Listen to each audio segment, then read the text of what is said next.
Jawabannya adalah sudah ketemu. Untuk nomor 3 ini jawabannya adalah yang C ya. Di sini kita belajar modul 1 yaitu Bahasa Indonesia SD ya.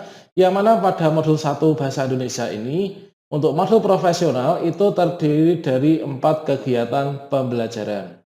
Yang mana setelah kita selesai mempelajari dalam satu kegiatan pembelajaran atau satu kegiatan belajar, ini akan lebih baiknya jika kita mengerjakan tes formatifnya ya, dikarenakan ini nanti untuk ujian akhirnya itu adalah nanti di UP atau UKM PPG itu nanti juga terkadang keluar dari sini teman-teman.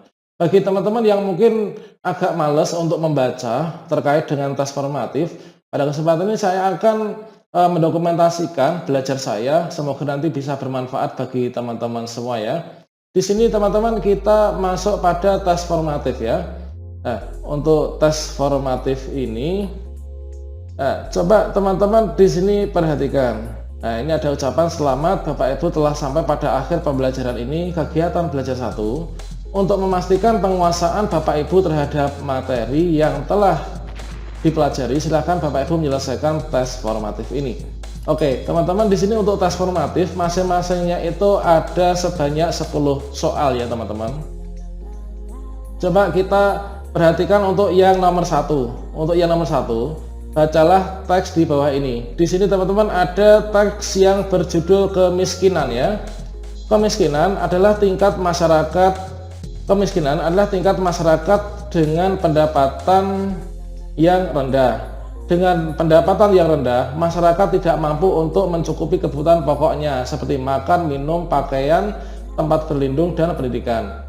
Biasanya masyarakat miskin cenderung bertempat tinggal di bantaran kali, bawah jembatan, dan tempat-tempat yang justru bukan tempat yang layak untuk mendirikan bangunan. Terkadang justru mereka membangun tempat tinggal di atas lahan milik negara, teman-teman. Jadi kemiskinan tidak hanya menjadi fenomena yang terjadi di Indonesia, tapi juga menjadi fenomena yang terjadi di hampir seluruh dunia ya. Banyak negara berkembang yang juga memiliki permasalahan yang sama tentang kemiskinan seperti negara kita.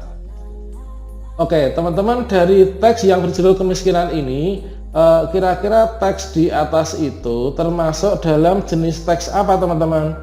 Apakah teks deskriptif atau eksposisi atau mungkin eksplanasi, narasi atau prosedur?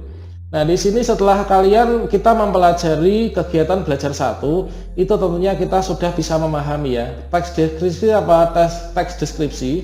Itu adalah teks yang melukiskan atau menggambarkan tentang suatu kejadian atau suatu hal ya, baik itu benda, orang atau tempat tertentu.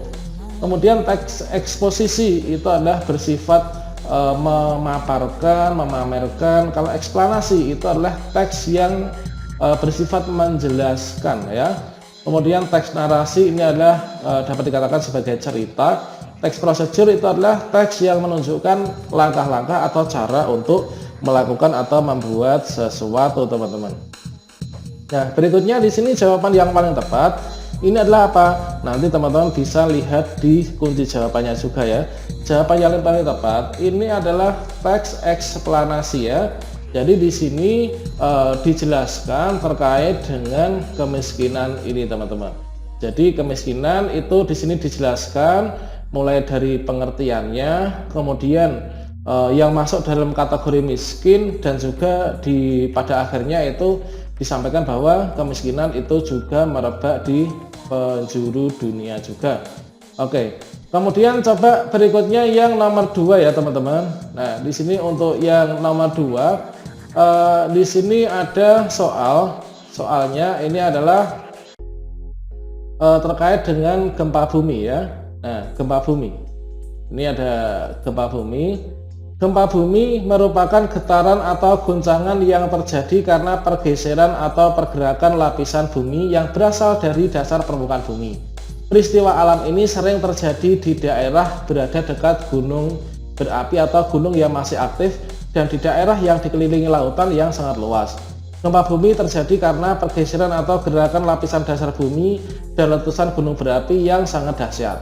Selain itu, gempa bumi terjadi begitu cepat dengan dampak yang sangat besar bagi lingkungan sekitarnya. Getaran gempa bumi yang sangat besar dan merambat ke sebelah arah sehingga dapat meratakan bangunan dan menimbulkan korban jiwa. Berdasarkan penyebab terjadinya, teman-teman, di sini gempa bumi dapat digolongkan menjadi dua jenis, yaitu gempa bumi vulkanik dan juga gempa bumi tektonik. Gempa bumi vulkanik itu dikarenakan yaitu gunung berapi, kalau tektonik karena adanya patahan ya. Berikutnya teks di atas adalah teks eksplanasi yang memiliki karakter. Nah, karakternya apa kira-kira teman-teman? Apakah isinya memuat fakta atau mungkin muatannya didasarkan pada opini? Nah, opini itu pendapat ya, atau ada langkah prosedur. Kalau prosedur ini tidak ya, ini tidak. Kemudian memuat unsur kekonyolan, ini enggak ya teman-teman. Bencana alam ini tidak ada hal yang lucu ya. Muatannya didasarkan pada fakta. Nah, inilah muatannya, ini hanya muatannya. Muatannya didasarkan pada pendapat. Ini bukan pendapat tapi data. Nah, jawabnya adalah nomor 2. Ini adalah yang A teman-teman, yaitu isinya memuat fakta. Oke. Untuk yang nomor 3, coba kita perhatikan pada bagian nomor 3. Di sini untuk yang nomor 3, bacalah penggalan teks di bawah ini. Bioteknologi adalah istilah yang berasal dari bahasa Latin yang terdiri atas kata bio yang berarti hidup dan technos yang berarti teknologi, serta logos yang berarti ilmu. Kemudian selanjutnya bioteknologi itu diartikan sebagai kajian ilmu terapan yang konsen terhadap rangkaian proses biologis dalam rangka menghasilkan barang atau jasa yang menerapkan prinsip-prinsip sains. Perkembangan bioteknologi tak hanya didasarkan pada cabang keilmuan biologi saja, namun juga disiplin ilmu terapan lainnya, semisal biologi molekuler, komputer, biokimia, genetika, kimia, mikrobiologi, matematika, dan lain sebagainya. Pernyataan di bawah ini yang sesuai dengan teks di atas ini adalah apa teman-teman?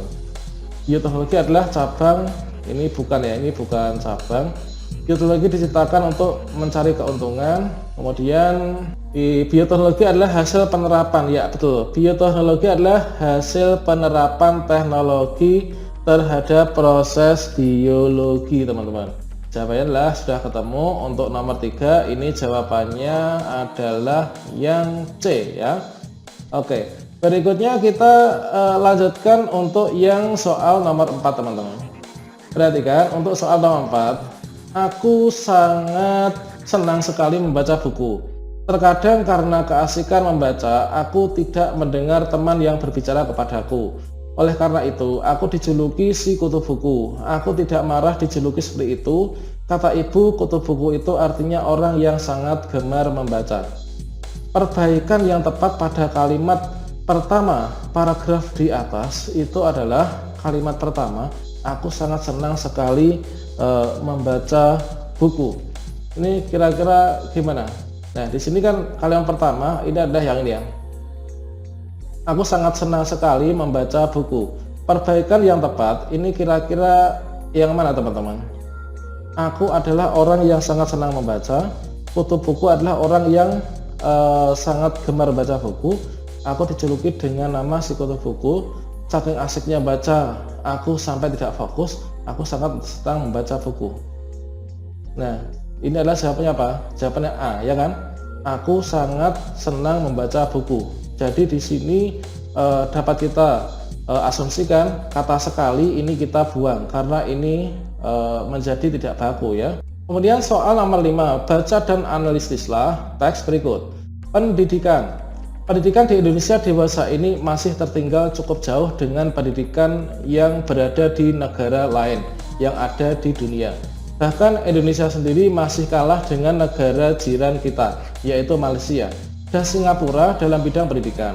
Hal ini dapat disaksikan dari banyaknya penduduk mereka yang memperoleh pendidikan sampai ke perguruan tinggi. Sedangkan di Indonesia, jumlah penduduk yang mendapat pendidikan saja ini masih jauh tertinggal dengan negara lain. apalagi di daerah tertinggal seperti NTB, NTT, Papua, dan masih banyak lagi. Ketertinggalan pendidikan di daerah tersebut disebabkan karena tidak meratanya pendidikan di Indonesia. Pemerintah hanya membangun fasilitas pendidikan di daerah perkotaan, kemudian terkhusus Pulau Jawa. Tidak hanya itu, terbatasnya jumlah guru juga di daerah tersebut juga ikut menciptakan semakin jauhnya akses pendidikan yang ada di daerah. Akhirnya, pendidikan Indonesia tidak merata serta cenderung tertinggal, sehingga belum mampu untuk bersaing dengan negara lain yang ada di dunia. Nah, di sini teman-teman analisislah teks tersebut, kemudian tentukan karakteristik teks argumentasinya yang mana tergambar dalam teks. Nah, analisislah teks itu, kemudian tentukan karakteristiknya teman-teman. Jawabannya yang mana? Ini adalah apakah ini bersifat fiksi, bersifat fakta, kemudian bersifat sebab akibat, atau bersifat akibat sebab. Jadi akibat dulu baru sebab, kemudian bersifat mempengaruhi. Jawabannya yang mana? Yaitu sebab akibat ya. Di sini disampaikan Indonesia itu adalah pendidikannya rendah. Itu adalah dikarenakan sebabnya apa? Yaitu tidak merata, kekurangan guru, fasilitas, dan lain sebagainya. Kalau fiksi tidak ya, ini adalah nyata, fakta teman-teman. Oke, kita lanjutkan berikutnya untuk yang nomor 6. Oke, untuk nomor 6 kita baca teksnya. Saat ini masih banyak dari guru dan orang tua murid yang tidak sabar dalam mendidik peserta didiknya. Padahal dalam mendidik anak kesabaran sangatlah diperlukan. Seperti yang telah diutarakan oleh salah satu filsuf legendaris Yunani yaitu Plato, bahwa pendidikan merupakan proses yang panjang dan dijalani seumur hidup, yaitu mulai manusia itu masih kecil hingga manusia itu dewasa. Karena itu, sudah sepatutnya selaku guru dan orang tua murid mendidik anaknya dengan sabar dan berorientasi pada proses, supaya nantinya anak dapat berkembang dengan baik dan dengan sewajarnya. Dengan demikian pula, Indonesia yang memiliki anak ini, dengan demikian pula potensi yang dimiliki anak juga dapat tumbuh berkembang dengan baik dan juga alami. Kemudian analisis teks di atas, kemudian berdasarkan karakteristik yang tergambar teks tersebut, termasuk jenis pengembangan paragraf apa teman-teman? Itu adalah termasuk jenis pengembangan yang apakah deskriptif, argumentatif, naratif, persuasif, atau ekspositif. Nah, tentunya teman-teman sudah sangat memahami dari definisi dari macam-macam atau jenis-jenis teks ini ya. Ya, betul sekali, ini adalah persuasif atau bersifat ajakan ya. Oke. Berikutnya kita lanjutkan untuk yang nomor 7. Malam ini indah sekali, di langit bintang-bintang berkelip-kelip, memancarkan cahaya temaram. Hawa dingin menusuk kulit, sesekali terdengar suara jangkrik. Burung malam dan kelelawar mengusik supaya sepinya malam. Angin berhembus pelan dan tenang. Berdasarkan teks di atas, sebuah paragraf harus memiliki syarat tertentu. Syaratnya apa? Ya, jawabannya ini adalah kelengkapan, kesatuan, dan juga kepaduan ya teman-teman. Jadi nggak ada yang inkoheren ya. Oke, berikutnya untuk yang nomor 8. Malam ini indah sekali, di langit bintang-bintang berkerap-kerip memancarkan cahaya temaram. Hawa dingin menusuk kulit, sesekali terdengar suara jangkrik. Burung malam dan kelelawar mengusik sepinya malam. Angin berhembus pelan dan tenang. Teks di atas memiliki 4 karakteristik, yaitu di sini ada yang menuliskan untuk menggambarkan sesuatu. Penggambaran tersebut dilakukan sejelas-jelasnya dengan meliputi kesan indera, membuat pembaca atau pendengar merasakan sendiri, kemudian menjelaskan ciri objek seperti warna, ukuran, bentuk, dan keadaan suatu objek secara terperinci. Karakteristik seperti itu teman-teman, ini adalah termasuk dalam karakteristik apa? Itu adalah dalam karakteristik yaitu ini ya, deskriptif. Yaitu deskriptif itu adalah sebuah teks yang bertujuan untuk menggambarkan atau melukiskan tentang suatu objek baik itu orang, tempat, hewan, dan lain sebagainya. Itu adalah digambarkan seolah-olah kita sebagai pembaca atau pendengar itu bisa melihat sendiri terhadap apa yang dituliskan atau diceritakan pada teks tersebut ya. Kemudian yang nomor 9, teks eksplanasi membahas berbagai fenomena. Nah, teks eksplanasi membahas berbagai fenomena. Kecuali apa teman-teman? Yang tidak dibahas pada teks ini eksplanasi itu adalah apa?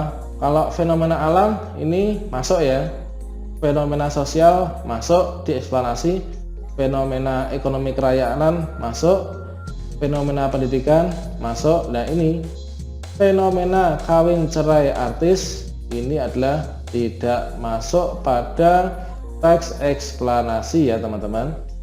Berikutnya nomor 10. Di sini belakangan ini gempa bumi menjadi buah bibir di kalangan masyarakat Indonesia. Sepanjang sejarah umat manusia, gempa selalu saja menimbulkan kerugian, baik material maupun korban jiwa. Tidak berlebihan rasanya jika dikatakan bahwa fenomena gempa bumi adalah peristiwa yang berdampak secara langsung kepada makhluk hidup, tak terkecuali manusia. Hal tersebut menjadikan gempa bumi sebagai salah satu bencana alam yang ditakuti oleh setiap orang. Teks eksplanasi di atas termasuk dalam bagian apa teman-teman? Dalam teks eksplanasi ini kira-kira cuplikan paragraf itu adalah termasuk pada bagian apa? Ya, ini adalah termasuk pada bagian yang kronologis urutan peristiwa, sebab, pengenalan objek, simpulan, atau akibat. Ini adalah jawaban yang tepat, ini adalah pengenalan objek ya. Belakangan ini gempa bumi menjadi buah bibir di kalangan masyarakat sepanjang jalan dan seterusnya. Ini adalah yang dikenalkan terkait dengan objek yaitu gempa bumi.